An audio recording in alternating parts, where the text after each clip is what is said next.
malam Ibu Fitri Tunjung Sari selaku dosen mata kuliah AI serta teman-teman sekalian. Kami dari kelompok 5 akan mempresentasikan materi dengan judul Penerapan Algoritma Breadth First Search pada penentuan solusi jalan keluar labirin.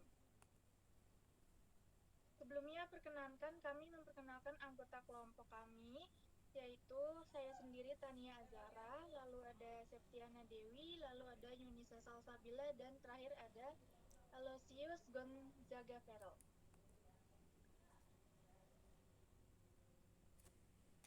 Nah, di sini ada latar belakang. Algoritma merupakan serangkaian langkah logis dan sistematis untuk menyelesaikan permasalahan komputasional secara efisien dan terstruktur. Salah satu algoritma pencarian yang umum digunakan adalah Breadth First Search atau biasa disebut dengan BFS, yang bekerja dengan menelusuri simpul secara melebar dari titik awal menuju simpul tujuan, sehingga menjamin jalur terpendek ditemukan. BFS banyak diterapkan pada berbagai bidang seperti search engine, sistem navigasi GPS, jaringan P2P, P2P, serta pencarian solusi dalam permainan labirin.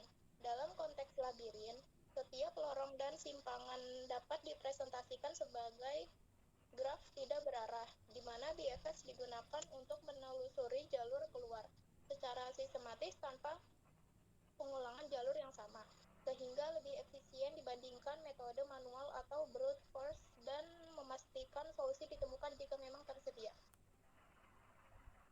Selanjutnya ada rumusan masalah dan tujuan.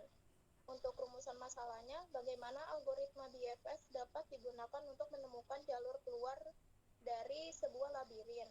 Tujuannya, yang pertama, memetakan struktur labirin ke dalam bentuk graf tidak berarah. Yang kedua, menerapkan algoritma BFS untuk menentukan jalur solusi dari simpul awal ke simpul tujuan. Yang ketiga, mengetahui kelebihan dan kompleksitas waktu serta ruang BFS pada kasus labirin.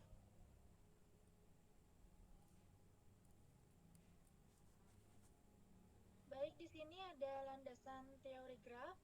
Graf adalah struktur data yang mempresentasikan hubungan antar objek diskrit dalam bentuk simpul atau vertices dari sisi atau edges. Jenis graf yang pertama, graf tidak berarah atau undirected graph, hubungan dua arah antar simpul. Lalu yang kedua, graf berarah atau directed graph, memiliki orientasi satu arah. Konsep dasar dalam graf. Yang pertama ada ketetanggaan atau adjacent. Dua simpul disebut bertetangga jika dihubungkan oleh sisi langsung. Yang kedua ada derajat atau degree, jumlah sisi yang berhubungan dalam dengan satu simpul. Yang ketiga ada lintasan atau path, urutan simpul yang dilalui dari titik awal menuju titik tujuan. Yang keempat ada graf kosong atau null graph. Graf tanpa sisi sehingga tidak ada hubungan antar simpul.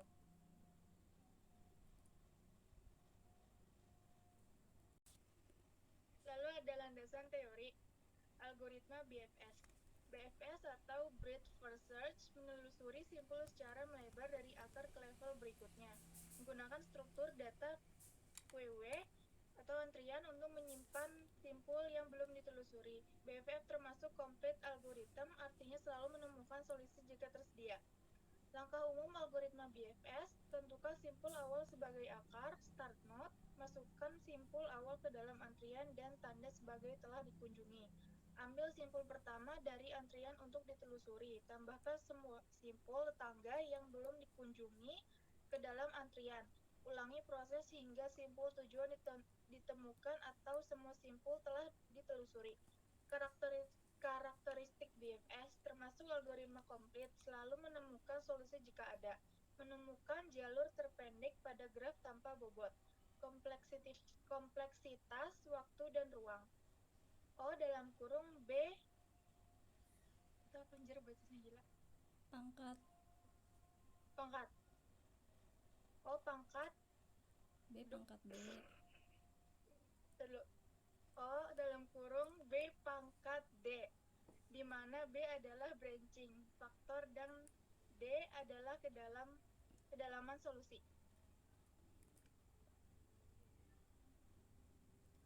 Selanjutnya, landasan teori labirin.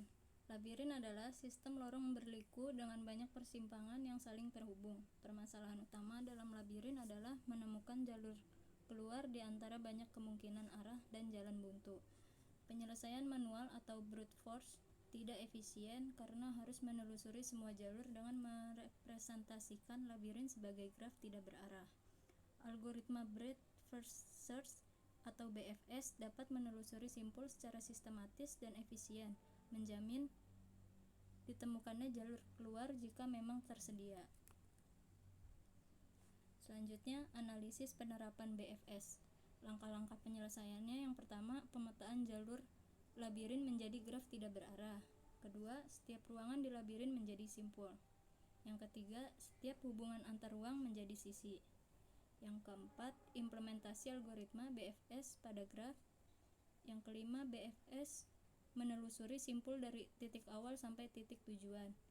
Yang terakhir, menentukan jalur solusi atau path dari simpul awal ke simpul akhir.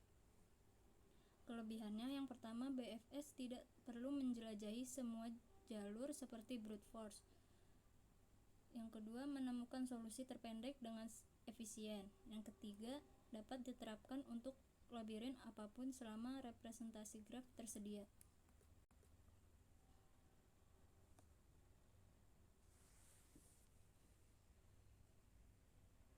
Berikutnya kali ini ada pemetaan labirin ke BFS.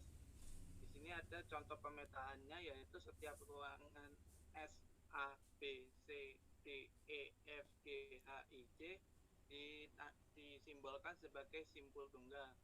Hubungan antar ruangan berdasarkan ketetanggaan langsung menjadi sisi graf. Di sini ada gambar jalur labirin acak yang digambarkan graf tak berarah yang didapatkan seperti gambar kedua. Lanjut. Pemetaan labirin ke BFS, yaitu setelah jalur labirin dipetakan menjadi graf yang tidak berarah, graf tersebut direpresentasikan dalam program melalui kelas graf yang memiliki atribut berupa dictionary, yang dimana di setiap key merupakan identitas, simpul, dan value berisi daftar simpul tetangganya. Sehingga penggunaan dictionary ini memudahkan serta mempercepat akses terhadap informasi ketetanggaan antar simpul. Graf direpresentasikan dengan dictionary untuk mempermudah akses ke simpul tetangga. Gunakan library defaulting atau list untuk penyimpangan dinamis. Berikut adalah representasi adjacency list Python dictionary, yaitu A bertetanggaan dengan S, B bertetanggaan dengan C, D, S, C bertetanggaan dengan BC, D bertetanggaan dengan BGS, E bertetangga dengan GS, F bertetangga dengan GH, G bertetangga DF, DE, F, HJ, H bertetangga dengan FGI, I bertetangga dengan HJ, J bertetangga dengan CGI, dan S bertetangga dengan ASDE. Lanjut. Berikutnya adalah implementasi BFS menggunakan bahasa Python. Di sini ada penjelasannya, yaitu add each untuk menambahkan hubungan antar simpul. Kemudian BFS untuk menelusuri simpul dari akar ke tujuan menggunakan antrian. Struktur data yang digunakan adalah queue yang berfungsi untuk menyimpan simpul yang akan ditelusuri, dan set visited untuk menyimpan simpul yang sudah dikunjungi sebelumnya. Kompleksitas waktu dan ruang. O, B pangkat D sesuai dengan teori BFS. Ya, di sini ada. Berikutnya adalah hasil dan analisis. BFS mampu menemukan jalur solusi yang paling dekat dari titik awal S ke titik akhir. Solusi selalu ditemukan jika ada jalur yang menghubungkan kedua titik. Cocok untuk graf tidak berbobot, unweighted graph seperti labirin. Kelebihan dan kekurangannya, yaitu kelebihan yaitu menjamin solusi optimal, yaitu solusi terpendek, sederhana, dan mudah diimplementasikan. Namun metode ini juga memiliki kekurangan, yaitu membutuhkan memori yang besar karena semua simpul akan disimpan dalam antrian. Kurang efisien untuk graf atau labirin yang sangat besar karena harus menyimpannya satu persatu. Berikutnya. Lanjut. sini ada bagian kesimpulan. Penuntun solusi jalan keluar labirin dapat diselesaikan dengan algoritma breadth first search. Prosesnya yang meliputi yang pertama, representasi labirin sebagai graf tidak berarah. Yang kedua, transversal simpul secara melebar menggunakan BFS. BFS menjamin solusi ditemukan dengan jalur terpendek karena semua simpul ditelusuri per level. Algoritma ini efektif dan efisien secara waktu, namun memiliki kompleksitas ruang besar. Cocok digunakan untuk labirin berukuran kecil hingga menengah.